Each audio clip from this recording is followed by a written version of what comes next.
Abrir as nossas Bíblias no Evangelho de Marcos, no capítulo 13, a partir do versículo 32. E nós vamos ter uma lição sobre fidelidade. Amém, queridos? O que é fidelidade? Fidelidade é ser fiel. Fidelidade é quando você se compromete com alguém ou com alguma coisa. E você mantém esse comprometimento até o fim. Fidelidade é isso, é ser fiel a alguém, a alguma causa, a alguma coisa. Então, nós vamos ter nessa parábola aqui que Jesus ele vai contar em Marcos 13, uma lição sobre fidelidade, porque nós precisamos, mais do que nunca, sermos fiéis. Amém, queridos? Porque os dias são maus e nós estamos acompanhando mudanças drásticas neste mundo, aqui no nosso país, e mudanças que estão comprometendo também a igreja.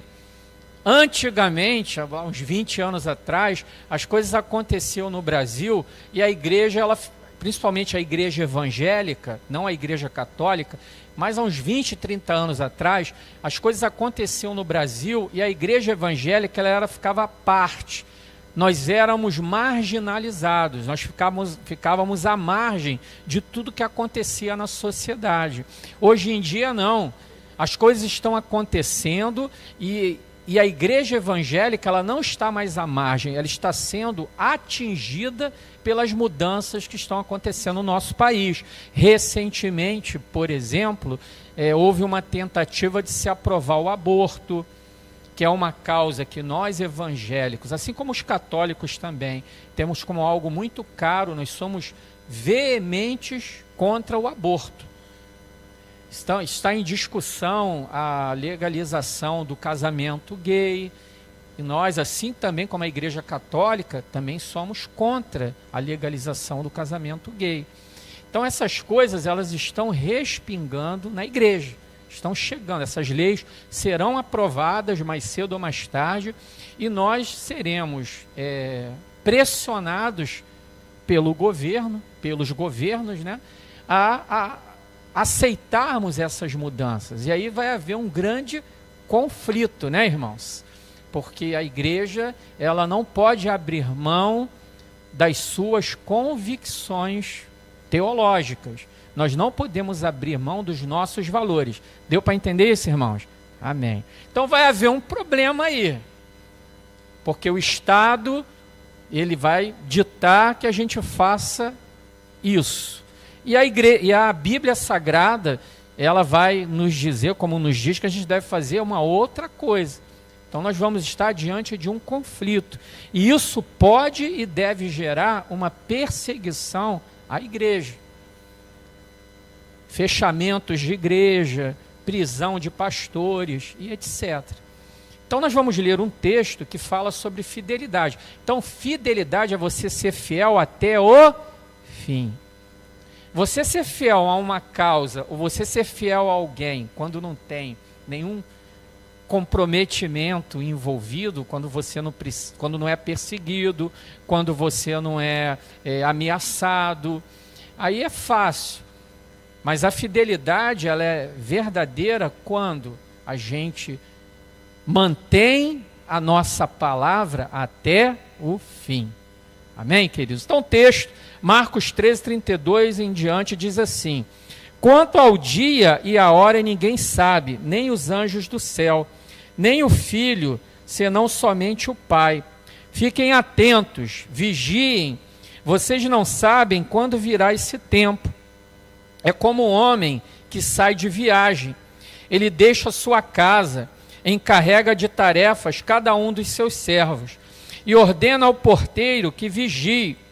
Portanto, vigiem, porque vocês não sabem quando o dono da casa voltará, se à tarde, à meia-noite, ao cantar do galo ou ao amanhecer. Se ele vier de repente, que não os encontre dormindo. O que lhes digo, digo a todos, vigiem. Olha para o irmão que está do seu lado e diga assim: vigia, irmão. Amém. Vigia, irmã. Amém? Tem alguém dormindo aí? Não, vigia. Jesus usa aqui uma parábola rapidinha, né? Ele conta de um senhor que foi viajar e deixou os seus servos ali encarregado da tarefa de cuidar dos seus bens. Só que aquele senhor, ele não disse quando voltaria. E é interessante, queridos irmãos, que a gente tem dois extremos quando se fala da volta de Jesus. A gente tem aquele pessoal que tudo que acontece já é sinal de que Jesus vai voltar hoje. A pessoa já ouviu, teve um terremoto lá no México. Pronto, Jesus vai voltar amanhã. Esse pessoal que acredita, né, que Jesus vai voltar acontecendo uma coisinha qualquer. Não, Jesus vai voltar amanhã. Jesus vai voltar esse mês. Esse é um extremo. E tem aquele outro extremo que parece que Jesus vai voltar nunca mais. É aquele pessoal que acredita que as coisas que Jesus ele narra, que antecipariam a sua volta, já aconteceram. Por exemplo, no ano 70 depois de Cristo, Roma invadiu Jerusalém, destruiu o templo, e o povo de Israel foi espalhado pelo mundo todo. Isso no ano 70 da nossa era. E Israel só voltou a ser nação em 1948, se eu não me engano, que Israel voltou a ser uma nação. Então, esse outro extremo vive a sua vida cristã, entre aspas, como se Jesus não fosse voltar mais. Como se você não precisasse se preocupar. Então, nós temos dois extremos. A gente tem que encontrar um equilíbrio. Amém, queridos? Primeiro porque Jesus, ele disse que nem ele sabia quando voltaria. Quando foi perguntado pelos seus discípulos: Senhor, quando vai acontecer essas coisas? Jesus disse: nem eu sei, nem os anjos lá no céu sabem, só o Pai sabe. De qualquer forma, a gente tem que estar preparado como se Jesus fosse voltar hoje. A gente tem que estar preparado, queridos. E Jesus usa um termo aqui: não estejam dormindo. O que significa estar dormindo? É simplesmente estar apático ou totalmente desapercebido dessa possibilidade. Porque existe realmente essa possibilidade de Jesus voltar a qualquer momento. Então a gente precisa estar preparados. Mas o que tem acontecido, queridos irmãos, é que parece que nós estamos sendo preparados para vivermos uma vida como se Jesus não fosse voltar nunca mais. Falar uma coisa para os irmãos: Jesus já tem mais ou menos 2020 anos que ele esteve aqui entre nós, correto? Hoje as pessoas a gente está conhecendo muita gente que está conseguindo passar dos 80 anos, não é isso? Se a gente fosse pegar da época em que Jesus viveu aqui entre nós, 2020 anos, se a gente fosse enfileirar pessoas que chegaram a viver 80 anos, se a gente pegasse assim 10 pessoas viveram 80 anos, e só 10 pessoas já seriam 800 anos, 20 pessoas seriam 1.600 anos, 30 pessoas seriam 2.400 anos. Se a gente fosse enfileirar de 50 em 50 anos, por pessoa, nós não preencheríamos os bancos dessa igreja. Então 2020 anos parece muito tempo, mas não é. Segundo a ciência, só o nosso planeta tem em torno de 4 bilhões, nosso planeta, em torno de 4 bilhões e meio de existência. A nossa galáxia em torno de 8 bilhões de anos de existência. É muito tempo. Diante de 2.000 anos não é nada. E o tempo passa muito rápido, irmãos. E nós estamos realmente diante de um tempo que as coisas estão muito estranhas. A ciência tem avançado de uma forma sobrenatural.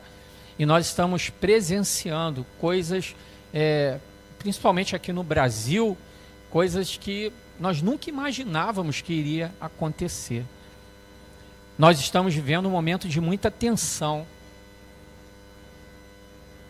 E nós estamos vendo também que a igreja, ela tem sido impactada por essas mudanças. De certa forma, a gente tem visto um pouco de esfriamento, um pouco de indiferença. Nós temos presenciado que a igreja, ela tem envelhecido. Nós estamos vendo um crescimento grande de mega igrejas e uma diminuição de igrejas de médio e pequeno porte. Igrejas como a nossa, por exemplo, elas estão diminuindo o número de frequência e o número de pessoas.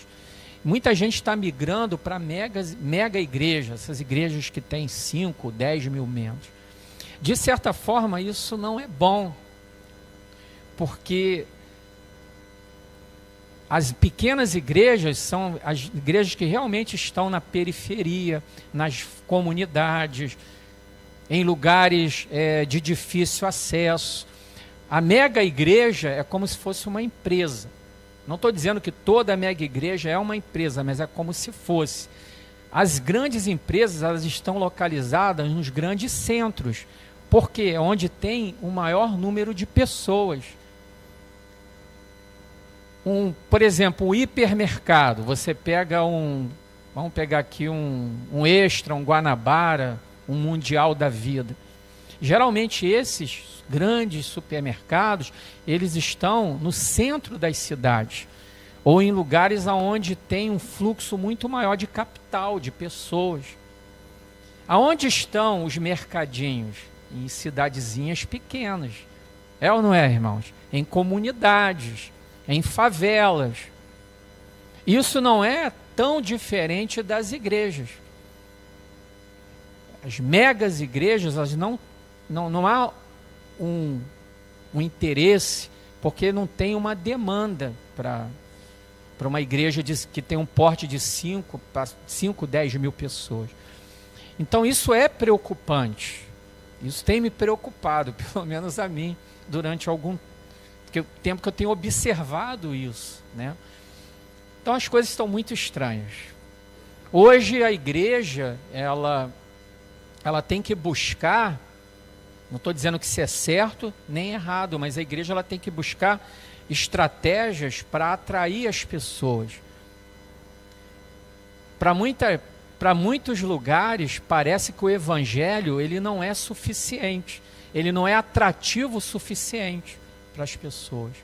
Então se precisa ter estratégia. Então, de certa forma, queridos irmãos, nós precisamos tomar muito cuidado, precisamos estar atentos para a nossa vida espiritual, precisamos estar atentos para a nossa vida devocional. É muito entretenimento, irmãos. É muita coisa para tirar a nossa atenção. É muita coisa para ocupar o nosso tempo. Você hoje liga a televisão, 300 canais. Você não sabe nem o que assistir. Hoje tem os streams, tem a Netflix, tem o Amazon o Prime, tem a Disney Plus, tem a Globoplay, quer dizer, várias opções que você tem. Na minha época, quando eu era mais jovem, chegava sexta-feira, a gente tinha que ir na locadora para alugar aquelas fitas de VHS, e às vezes ia para casa e as fitas eram grandes, né? Aí você alugava, digamos, uns 6 filmes, era uma bolsona que você levava para casa. Hoje em dia você tem tudo no celular, você tem acesso a milhares e milhares de filmes, de vídeos e tudo mais. Então a gente precisa estar atento. Não abra mão da sua vida devocional, amém, queridos?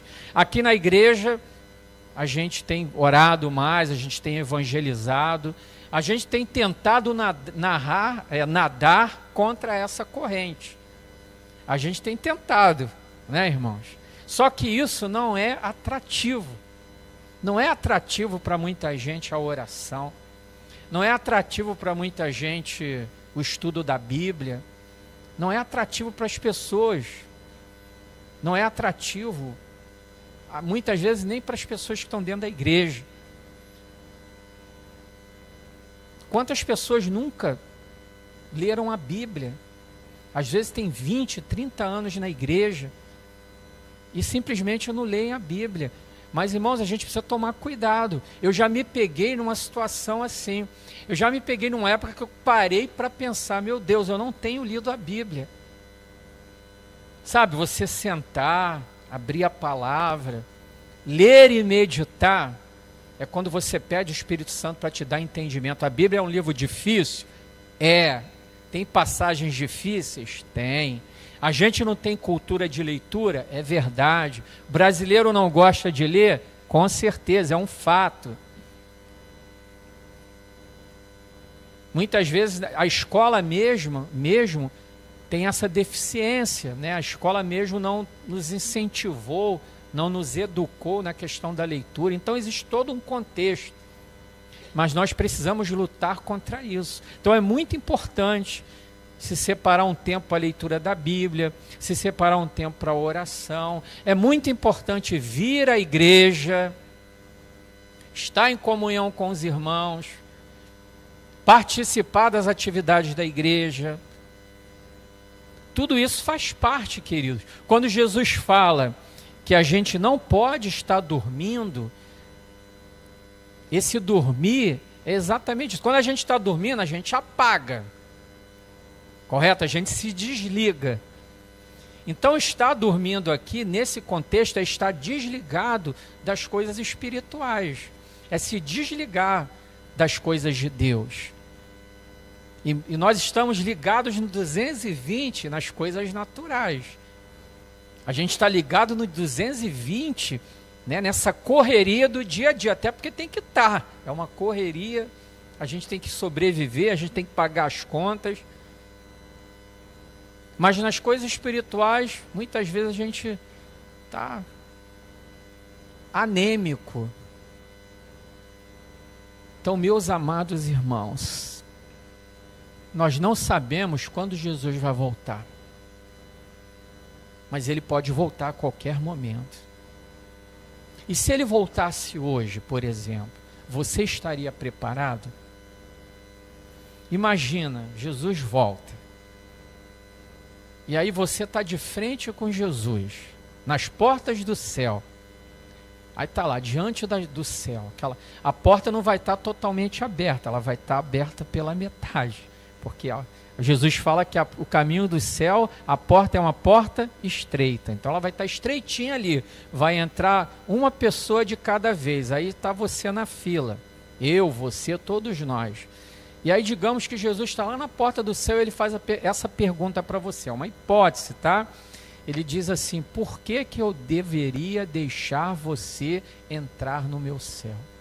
O que você responderia? Por que eu deveria deixar você entrar no meu céu? Seria a pergunta de Jesus. Já parou para pensar sobre isso? Eu gosto muito, a gente já está caminhando aqui para o final, eu gosto muito do jargão que é dito na Igreja Batista, na nossa denominação. Eu gosto, mas eu acho um argumento muito, uma frase muito perigosa, que é um argumento claro, uma frase clássica da nossa denominação: uma vez salvo, salvo para sempre. Já ouviu essa frase? Então, é uma frase muito comum na nossa denominação. Eu acho uma frase muito interessante, mas é uma frase extremamente perigosa. Porque a Bíblia, ela nos diz que pelo fruto se conhece a árvore. Amém, irmãos? É ou não é? Uma laranja, se você tem uma laranja, você sabe que a laranja veio da laranjeira. Se você tem uma goiaba, você sabe que a goiaba veio de uma goiabeira. Amém? O fruto, você conhece a árvore. Então, um cristão, ele só pode ser salvo se ele der frutos de salvação. Vou repetir. Um cristão que verdadeiramente está salvo, esse cristão, ele gera frutos de salvação. Não pode um cristão salvo viver mentindo. É fruto de salvação? Não pode um cristão salvo viver em adultério. É fruto de salvação? Não. Não pode um cristão roubar. Não pode um cristão ser caloteiro. Não pode um cristão ser fofoqueiro. Isso é fruto de salvação? Não. É óbvio, irmãos, que todos nós estamos num processo também de santificação, amém, queridos? E que nós vivemos numa casca, num corpo pecaminoso. Então é normal que em alguns momentos a gente caia, que em alguns momentos a gente cometa falhas, que a gente erre, que a gente peque, porque somos pecadores. Mas o grande problema é quando vivemos na prática do pecado. Lá em 1 João, se eu não me engano, no capítulo 3, no versículo 9, o apóstolo João, ele escreve esse versículo ele é muito interessante, irmãos. Vou pedir para o Jonathan colocar ali para a gente, já está ali? Olha o que está escrito ali, ó. Todo aquele que é nascido de Deus, não o quê? Pratica o pecado, porque a semente de Deus permanece nele. Ele não pode estar no pecado, porque é nascido de Deus. Entendeu, Fabinho? Forte esse versículo, né? Então, o camarada que se diz cristão e vive traindo a esposa, ou a esposa que se diz cristã e vive em adultério, não, essa pessoa está dando frutos de salvação? Não. Provavelmente essa pessoa não conhece a Deus. Olha o que diz ali. Todo aquele que é nascido de Deus não pratica o pecado, não vive na prática do pecado.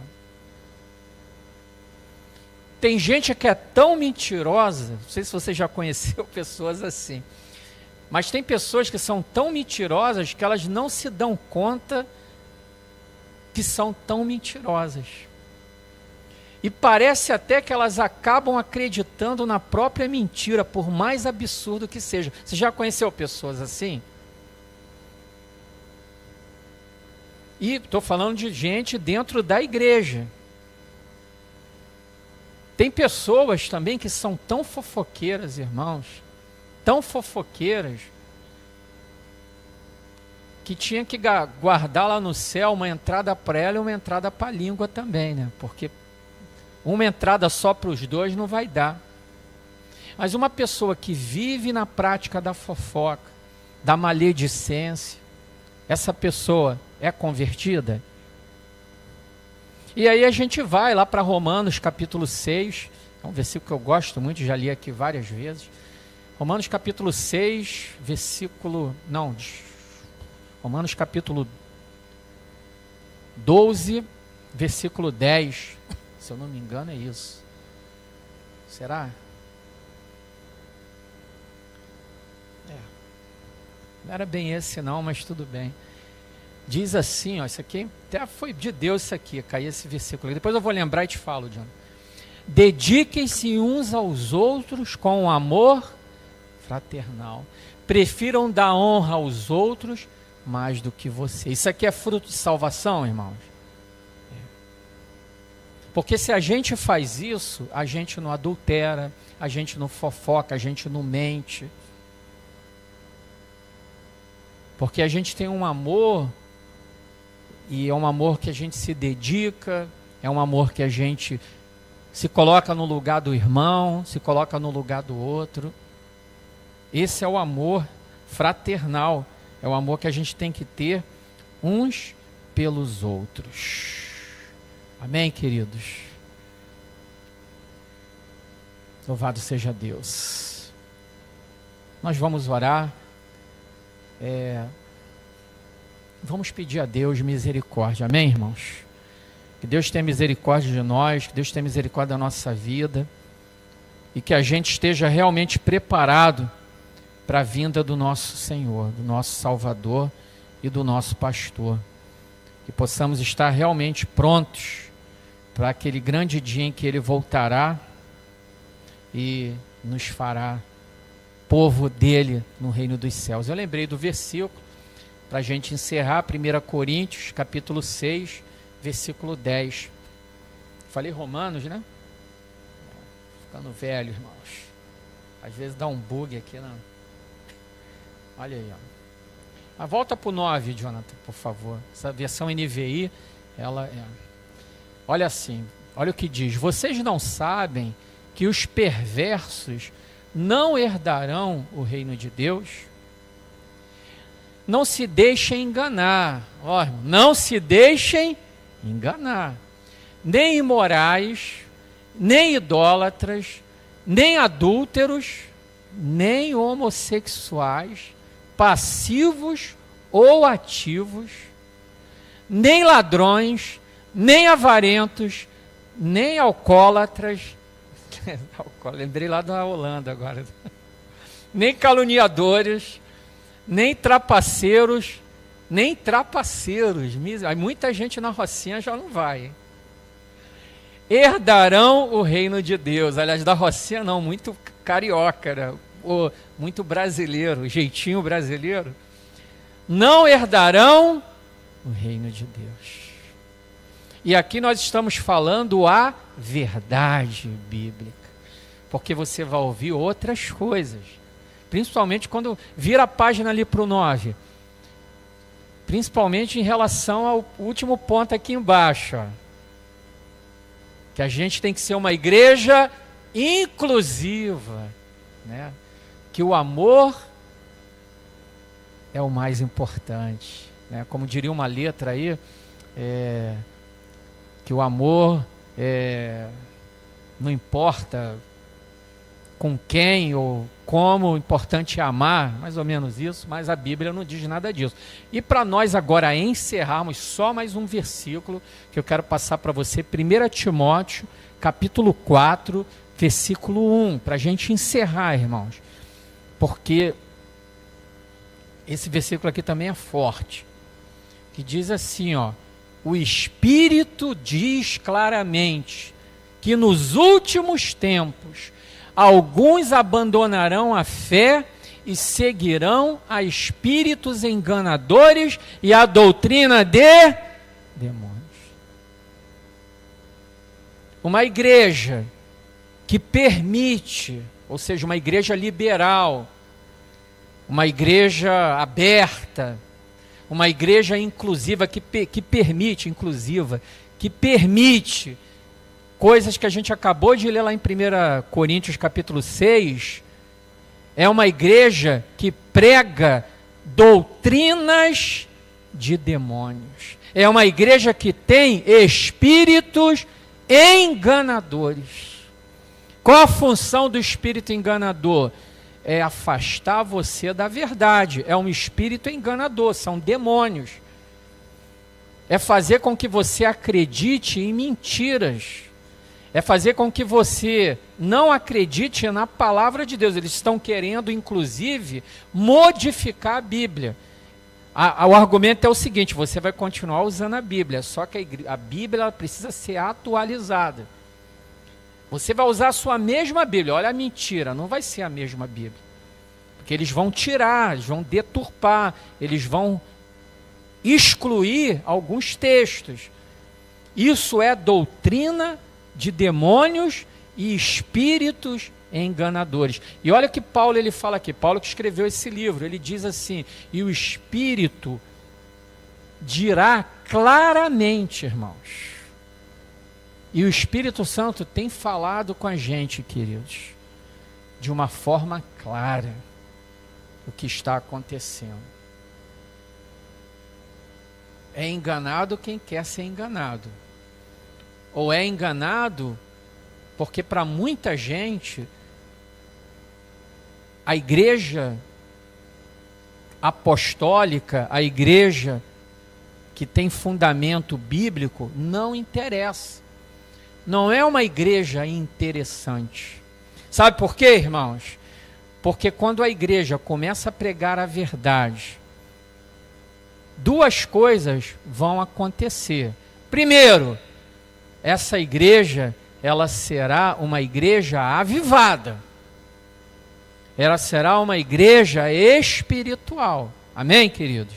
A igreja que busca, a igreja que ora, que jejua, a igreja que tem fundamento na palavra, é uma igreja avivada, é uma igreja espiritual. Mas um segundo problema pode acontecer.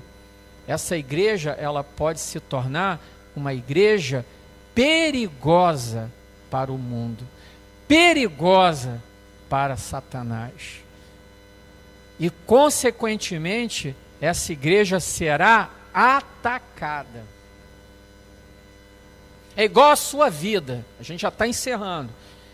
É igual a sua vida. Irmãos, quando você começa a buscar ao Senhor, quando você começa a orar mais, a jejuar mais, a buscar mais o Senhor, a buscar uma vida mais santa, sabe o que vai acontecer com você? Adivinha? Perseguição. Você acha que o diabo vai te deixar quieto? Qual o interesse do diabo? O diabo, irmãos, escuta o que eu vou falar para vocês. O diabo, ele está praticamente indiferente se você vem à igreja ou não. Você está na igreja, para ele é indiferente, porque você pode estar na igreja, mas a igreja pode não estar em você.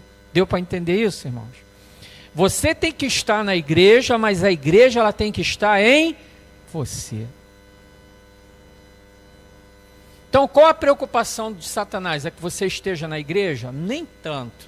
A preocupação maior dele é que a igreja esteja em você. O que é que a igreja está em você? Não é você ser religioso.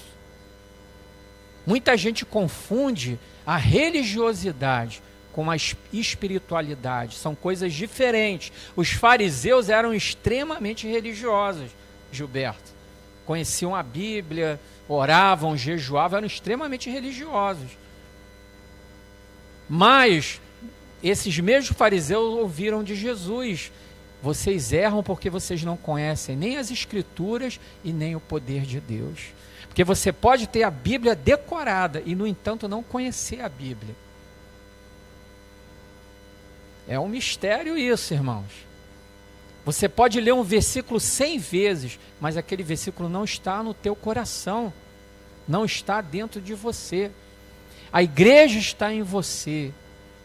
É quando os valores da igreja, é quando isso que a gente acabou de ler aí, essas coisas, a preocupação com a santidade, a preocupação com a volta de Jesus, o temor a Deus, isso é a igreja está em nós. Às vezes você está dentro da igreja,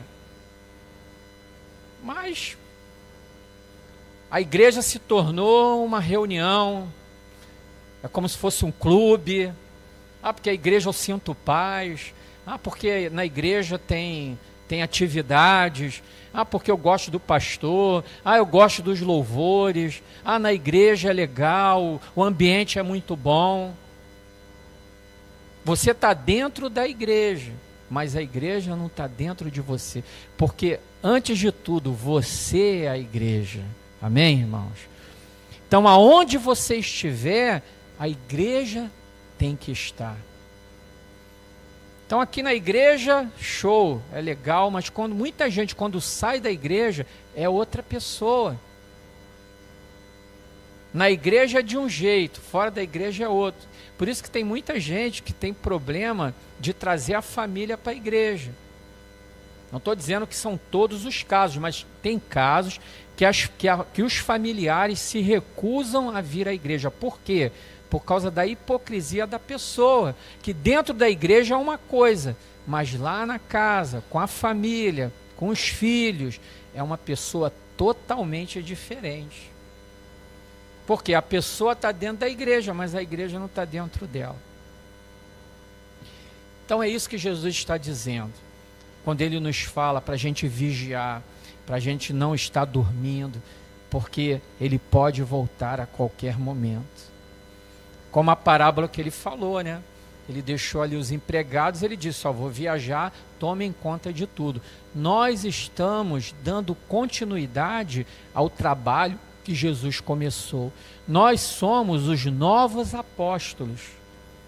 O nosso ministério é um ministério apostólico. Começou lá com os discípulos de Jesus, com os apóstolos. E nós estamos dando continuidade a esse trabalho. Então a nossa responsabilidade é muito grande. E nós vamos prestar contas, irmãos, de tudo que fazemos aqui. Romanos capítulo 14, versículo 12. Cada um dará conta de si mesmo para Deus. Então nós vamos dar contas daquilo que Deus colocou nas nossas mãos, da responsabilidade que temos na pregação do Evangelho, no testemunho, em sermos igreja, em sermos frutos, em darmos frutos de salvação. E vamos encerrar com mais um versículo, João capítulo 15, versículo 5, em que Jesus ele fala exatamente sobre isso, sobre ser fruto. Ele diz que eu sou, olha só, eu sou a videira e vocês são o quê? Nós somos o quê? Os ramos. Se alguém permanecer em mim e eu nele, esse dará. Então, como a gente pode saber que naquele dia, quando Jesus perguntar para a gente, perguntar para você, perguntar para mim, por que eu devo deixar você entrar no meu céu? A resposta é muito simples: Senhor, porque eu dei frutos. Aí diz, ó, esse dará muito fruto, pois sem mim vocês não podem fazer coisa alguma. Amém, querido?